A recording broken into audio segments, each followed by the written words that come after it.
So welcome back to my channel, and today's video will all about some techniques for purification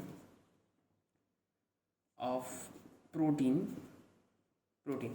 So why do we purify at first? So at first we generally in a laboratory grow some, either in a eukaryotic or prokaryotic system.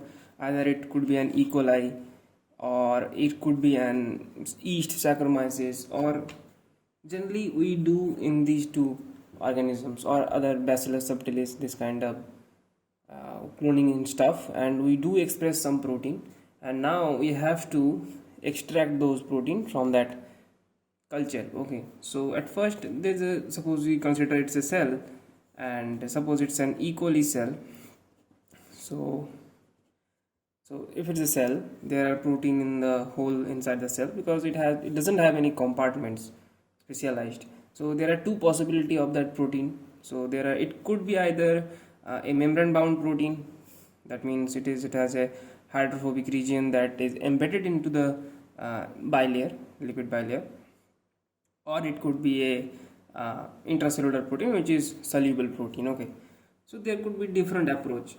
So that could be membrane bound, or it could be outer membrane attached, inner membrane attached, anchoring type of stuff could happen.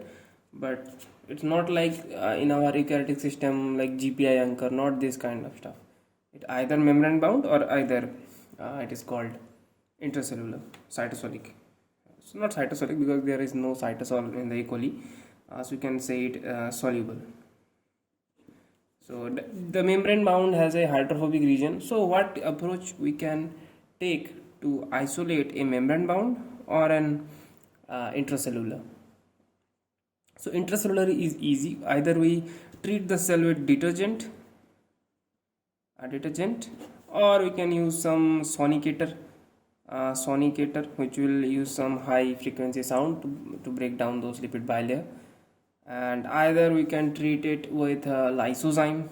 Lysozyme is generally applicable generally on bacteria only. Like, it actually breaks the bond between beta 1 bond between the NAM and NAG, that means N-acetylmuramic acid and N-acetylglucosamine, so who have peptidoglycan. So they are susceptible to affected by the lysozyme, not always. So sonicator, detergent, or you can use some, what it is called, a or a homogenizer.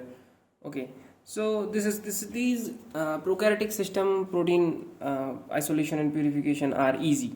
So in this video actually we are taking an idea from where and how we can isolate a protein. So if we take an eukaryotic cell, there are different complex molecules, and you can say compartments. Like if it is a plant cell, there could be possibility of there obviously there will be chloroplast and stuff, or there will be, if it is a animal cell, there will be obviously mitochondria and stuff. So there are different organelles, like nucleus also present in both case. So if a protein, the protein's presence could be different places. Like we can tell it's a cytosolic protein, which is soluble here and roaming here and there inside the cytosol. It is same as the membrane bound protein. So there are various types of membrane bound protein could avail. Like if you consider a mitochondria, there are two membranes, inner mitochondrial membrane and outer mitochondrial membrane. So the protein could be either in a outer mitochondrial membrane or inner mitochondrial membrane. Either it could be in the intermembrane space, anywhere. Either it could be in the nucleus, present in the nucleus. So there will be various types of localization of a eukaryotic protein have. So for different cases we can use different approaches. So for now, take an protein which is around present in mitochondria. Okay, it is mitochondria. So we can use, which technique we can use? We can fractionate the cells. Okay, so cell fractionation can be used. We can we use the technique which is called differential centrifugation.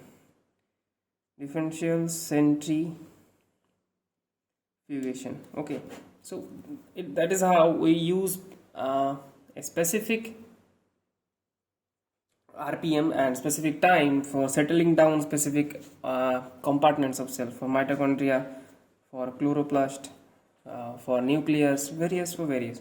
It depends on the cell type and the organelle. Okay, so we can use differential centrifugation.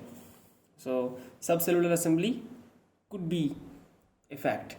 So the complexity comes in case of when we expressing a protein in a eukaryotic system which have different compartment, but in equally bacillus subtilis, any other prokaryotic system, there are not that much complexity. But there are complexity when we express, suppose we are expressing some actin protein as example. Actin, we know that it's generally an eukaryotic protein, but there are some homologous protein presence in prokaryotics also. So we generally do in a laboratory, we express this actin and equally.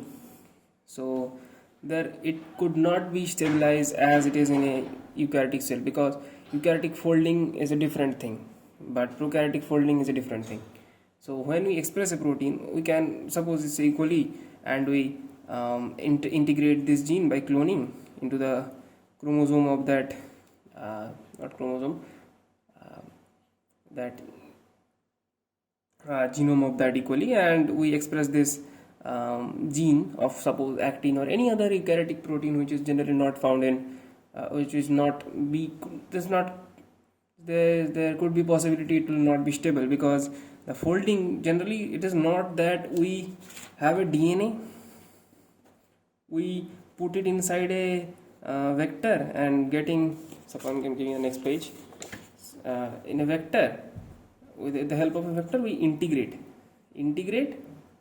or we can insert, like could be directly or by a plasmid in a eukaryotic system. Okay, so the expression will occur, okay, expression by, like when you insert the gene in a promoter under of a lac promoter. So if it is a lac promoter, we can induce the lac whole operon by IPTG. We know that how it is done. If you want to detail, comment down below and I will explain that also. So if we induce this and try to turn on that lac operon, because it is actually it doesn't turn on all time, it is not a constitutive operon. So if we chemically induce it, the operon will be turned on all the time. Okay, so the gene product will get or you can say the protein will be found always. The amino acid sequence we will get easily, but the N terminal, the C terminal. But the case is the folding, proper folding. Suppose that protein has some post-translational modification or any other thing that generally occurs in a eukaryotic cell, like it goes to generally it has a ER signal sequence, it goes to the ER, and oligosaccharylation, like in ER there are N-link oligosaccharylation, then various we generally know that there is a protein disulfide isomerase which forms some disulfide bond between the cysteine residues which is called cysteine.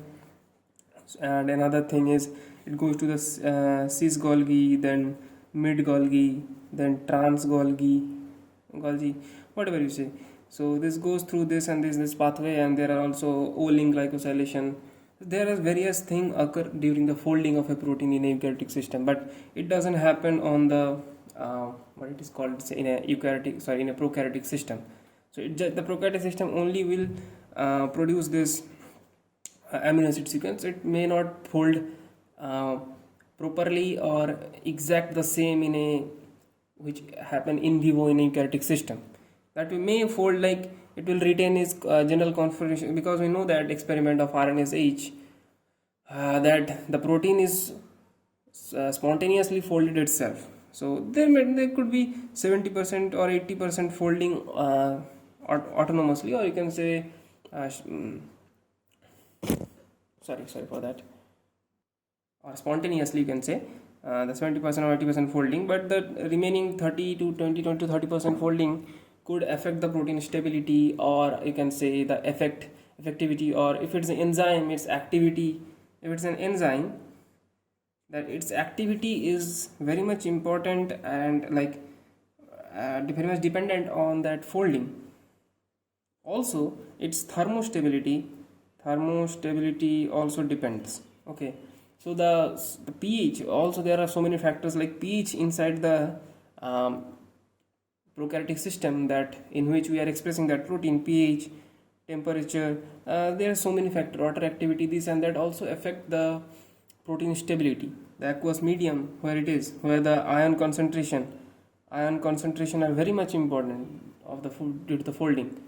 If so, these are the some basic things that we generally cover. Like, there are so many complications in expressing a protein. It's not just we are inserting a protein and it will express and give us the protein, and we will purify that in various biochemical method. So this is the overview or the complexity of protein expression and purification. It's a generalized idea, I'm not giving you the whole thing. It is that eukaryotic expression and prokaryotic expression differ. Obviously, it is best that if you try to express a eukaryotic protein into an eukaryotic host, or you will say in a eukaryotic medium. Okay, but don't try to avoid in prokaryotic. But it is generally done in laboratory, because it still express, and it is kind of functional protein generally forms. So we can use equally to express some eukaryotic protein. But sometimes if the protein's activity depend on its PTM, that means post-translational modification, there its activity is dependent on, if the activity is dependent on PTMs, then the expression of the protein in prokaryote will not be functional. Okay, so this is the whole thing that you can expect from here. And in the next video I will give a brief idea of we can say the protein isolation, selection of a protein. I'm writing that down. Isolation, selection of protein source, that I am talking about eukaryotic or prokaryotic protein source, and solubilization, stabilization. There are so many things you can note down here. These are important steps in proteins isolation, purification, stabilizing protein, and also the various assay for various different kind of proteins, assays, and finally there are purification methods and some, like, already heard about chromatographic techniques. Already heard about chromatographic technique, chromatographic technique like ion exchange, affinity, which is generally used, like we use some histidine tags for affinity chromatography, H6 or H10. So many things are available. In a next video we will discuss those things in a sequential manner with a very detailed thing. So this is for now, and we'll meet in the next video. Thank you.